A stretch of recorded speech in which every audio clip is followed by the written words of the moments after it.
खुशामदीद, खैर मकदम और वेलकम है आप सभी सामईन व नाज़रीन का आपके अपने ही पसंदीदा यूट्यूब चैनल रिज़वान ज़हीर पर।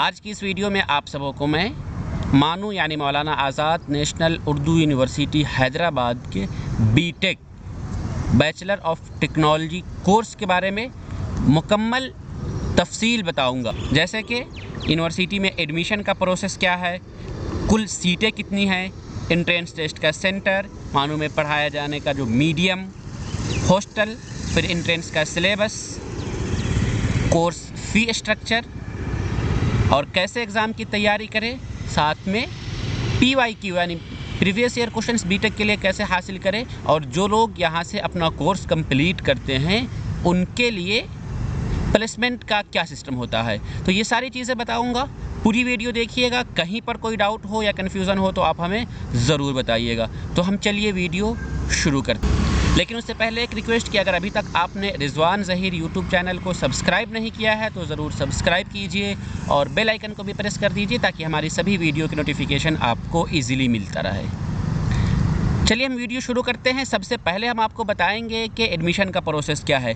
एडमिशन का प्रोसेस ये है कि ऑनलाइन फॉर्म अप्लाई करके एंट्रेंस क्वालिफाई करना पड़ेगा। अगर आप एंट्रेंस क्वालिफाई करते हैं तब आपका एडमिशन होगा।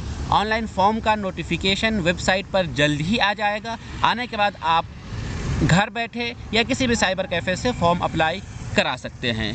बीटेक में एडमिशन के लिए मानू खुद एंट्रेंस टेस्ट कंडक्ट करती है। इससे पहले भी मानू ही कंडक्ट करती थी, लेकिन सिर्फ 2022 में CUET के थ्रू बीटेक में एडमिशन हुआ था, लेकिन 2023 में अब फिर से वैसे ही पुराने पैटर्न पर आ गया है। यानी बीटेक का एंट्रेंस टेस्ट जो होगा वो खुद मानू कंडक्ट करेगी। दूसरी चीज़, अब आते हैं कोर्स का ड्यूरेशन। तो ये 4 साल का कोर्स है अब, और सिस्टम जो है वो CBCS सिस्टम यानी सेमेस्टर वाइज हो गया है। तो 6 महीने का एक सेमेस्टर, तो 4 साल या 8 सेमेस्टर का कोर्स कहें तो बात बराबर होगी। उसके बाद सीटें कितनी हैं मानू में?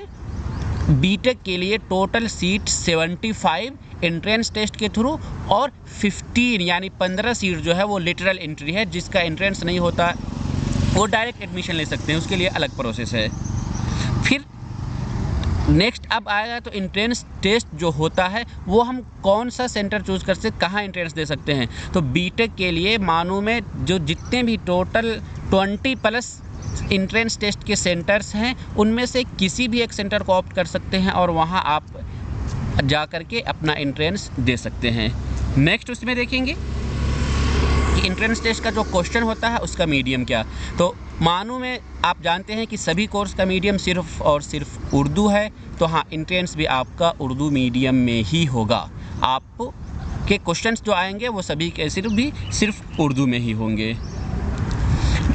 मानू का सेंटर बात करें तो बीटेक मानू के कहाँ से होता है, क्योंकि बहुत सारे लोग जानते हैं कि मानू का मेन कैंपस हैदराबाद है, उसके अलावा ऑफ कैंपसेस भी अलग अलग जगहों पे अलग अलग सेंटर्स पर हैं।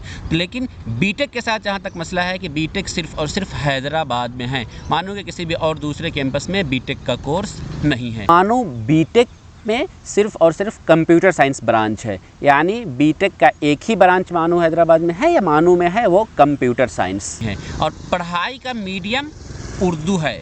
मानू के सभी कोर्स का मीडियम उर्दू है तो पढ़ाई का भी उर्दू है। लेकिन आप जानते हैं कि मौजूदा दौर में जो टेक्नोलॉजी इतना ज़्यादा हर जगह बढ़ता जा रहा है तो क्या उर्दू के साथ आपका गुजारा है? नहीं। तो साथ में यहाँ के जो टीचर्स होते हैं, आपके जो टीचर्स हैं, आपका जो डिपार्टमेंट है वो ज़रूर आपको कोऑपरेट करेगा। आप इंग्लिश भी यूज़ कर लेंगे। हाँ, जो आप असाइनमेंट्स वगैरह देंगे या सेमेस्टर एग्ज़ाम देंगे, आप अपनी कोर्स में अपनी जो पढ़ाई करेंगे वो आपका मिक्स लैंग्वेज में हो जाएगा।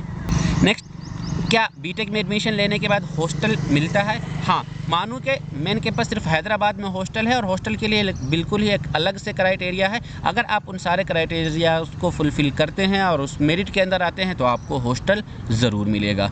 हॉस्टल के बारे में जहाँ तक बात की थी तो हॉस्टल में गर्ल्स को 100% हॉस्टल है, यानी कोई भी गर्ल्स है तो उसको हॉस्टल में कहीं ना कहीं कोई ना कोई एक जगह मिल ही जाएगी। बॉयज़ को थोड़ा सा प्रॉब्लम होता है, यानी बॉयज़ को पूरे उस मेरिट में आना पड़ता है। अगर मेरिट में है तभी आपका सिलेक्शन होगा। अब बात कर लेते हैं हम फिर सिलेबस के बारे में। मानो बीटेक में एडमिशन का सिलेबस क्या है। टोटल 100 मार्क्स का क्वेश्चन आपसे एग्ज़ाम में पूछा जाता है। सभी क्वेश्चन आपका MCQs यानी ऑब्जेक्टिव टाइप के क्वेश्चंस होते हैं, कोई भी निगेटिव मार्किंग नहीं है। उस 100 मार्क्स में से 50 क्वेश्चन आपका मैथमेटिक्स का होता है, बाकी 50 में से 25 फिज़िक्स का और 25 केमिस्ट्री का। अगर हम बात करें तो फिर इसका सिलेबस या क्वेश्चन कहाँ से पूछे जाते हैं, तो इसके लिए बेस्ट आपका है कि आप NCERT क्लास 11th और 12th को फॉलो करें और उसी बुक्स को पढ़ें।